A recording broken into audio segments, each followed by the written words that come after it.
Fala galera, aqui é o seu amigo Cleverson de novo, e na aula de hoje finalmente eu vou tratar de um assunto que fazia tempo que eu queria ter tratado, que vai ser muito bom para quem está começando a estudar ressonância magnética, que é reconhecer as sequências no exame de ressonância. Às vezes é um pouco assustador para quem está começando a estudar, você tentar diferenciar as imagens T1, T2, flare, e quem dirá depois você tentar interpretar o que cada uma quer dizer. Então a gente vai começar pelo básico, que é saber que tipo de exame você está olhando, em que ponderação está a imagem, para depois a gente ir avançando numa análise mais complexa.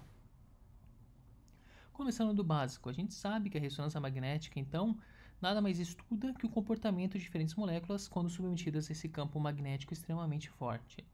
O astro do show da ressonância magnética é o próton, que está presente no núcleo do átomo de hidrogênio.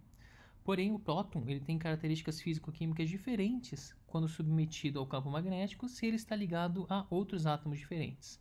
Então, numa molécula de água, quando o hidrogênio está ligado ao oxigênio, o comportamento dele vai ser diferente do que quando ele está ligado ao carbono, por exemplo, numa molécula de gordura. Uma molécula longa de hidrocarboneto, quando você tem vários hidrogênios ligados a vários carbonos. E na ressonância magnética, além do nosso campo magnético B0, o campo magnético básico, a gente ainda faz a influência de pulsos de radiofrequência. Então, baseado em toda essa interação do campo magnético e das moléculas com os pulsos de radiofrequência, a gente vai obter respostas diferentes, intensidade de sinais diferentes, e é assim que a gente consegue ponderações diferentes, T1, T2, flare, seja lá qual for, baseada na composição química do tecido. Então eu trouxe para vocês só exames de crânio, primeiro porque historicamente a ressonância magnética começou com o encéfalo, então é assim que a maior parte das pessoas aprendeu a reconhecer sequência, mesmo quando estava começando a ressonância magnética a funcionar. E eu trouxe só 4 sequências básicas para deixar mais simples. Então a gente vai ver imagens ponderadas em T1, T1 pós-contraste, T2 e flare.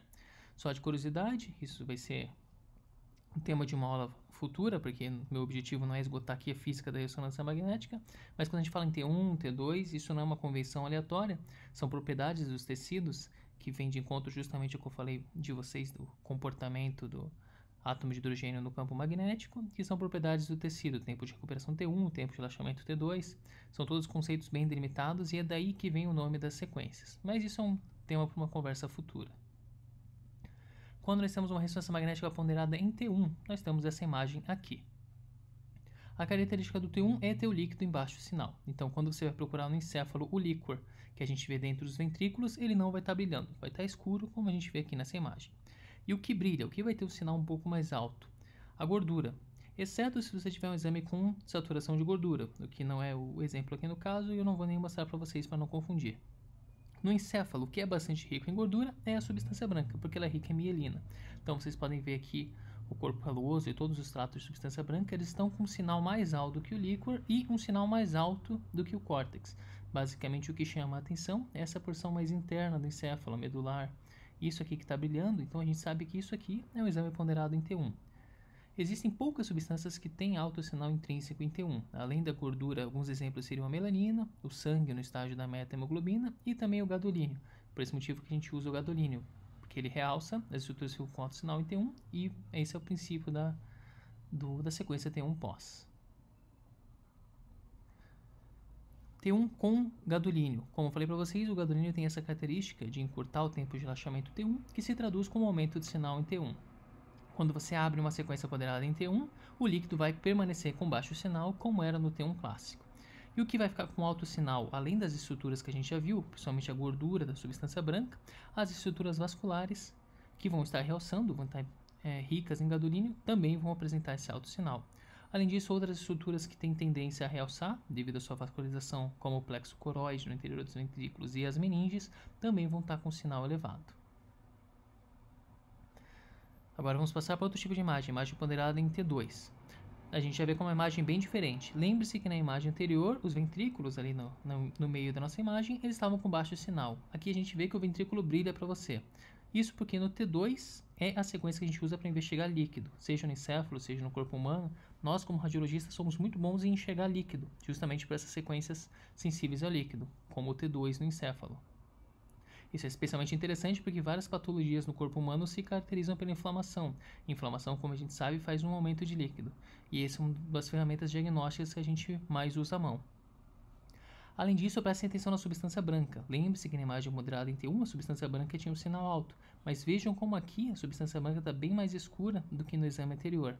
E o córtex, bem ali na periferia do encéfalo, a gente vê que aqui ele tem um sinal mais alto que a substância branca ao redor.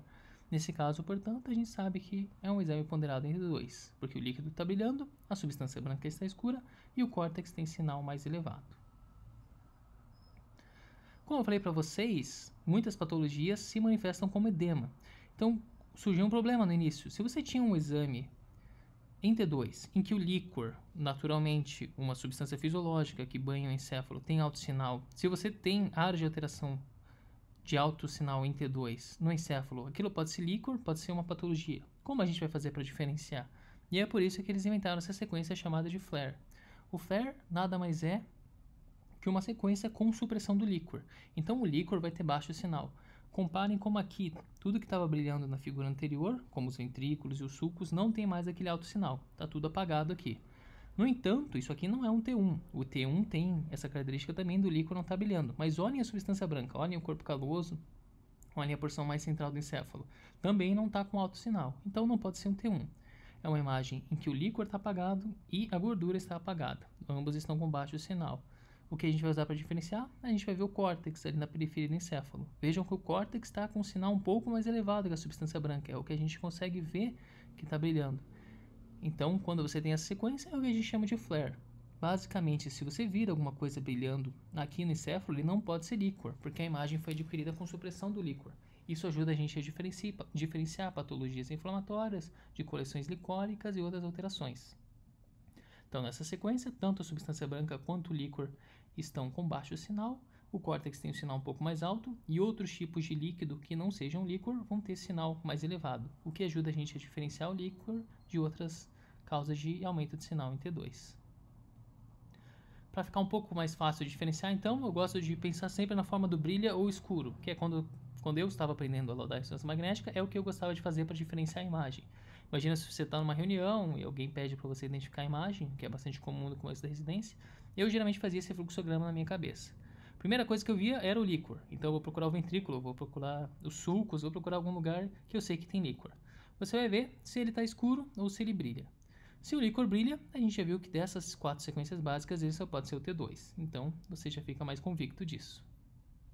Agora, se o líquor está escuro, você sabe que você está olhando ou um T1, que naturalmente a gordura brilha e o líquor não brilha, ou você está olhando um flare, em que os dois vão estar escuros. Como você faz para diferenciar então? Então agora a gente esquece o líquor, que a gente olhou, e a gente vai olhar a substância branca.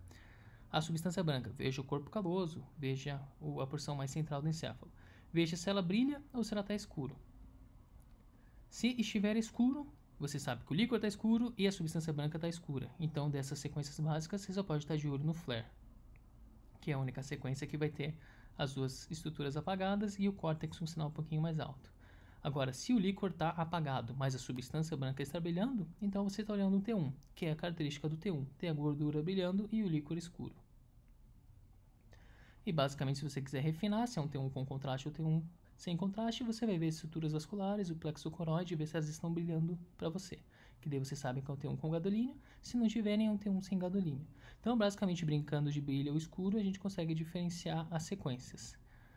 Se não tiver ficado muito claro para vocês, eu criei uma atividade lá no nosso Instagram, vocês podem acessar o radio.dicas, ou se quiserem o link direto, é só escanear esse QR Code aí. Vão ter algumas imagens lá para vocês treinarem. Busquem sempre esse raciocínio do brilho ou escuro, sempre olhando o líquor, se está aceso ou se está apagado, e olhando a substância branca, corpo caloso e demais fibras que são milenizadas, são ricas em gordura. Seguindo esse raciocínio, eu acho que vocês vão conseguir diferenciar na maior parte das vezes, se vocês estão olhando essas 3 sequências básicas. T1, T2, flare e ainda um T1 com gadolínio. E com isso, espero que vocês estejam pelo menos um pouco mais seguros de conseguir enxergar as sequências básicas.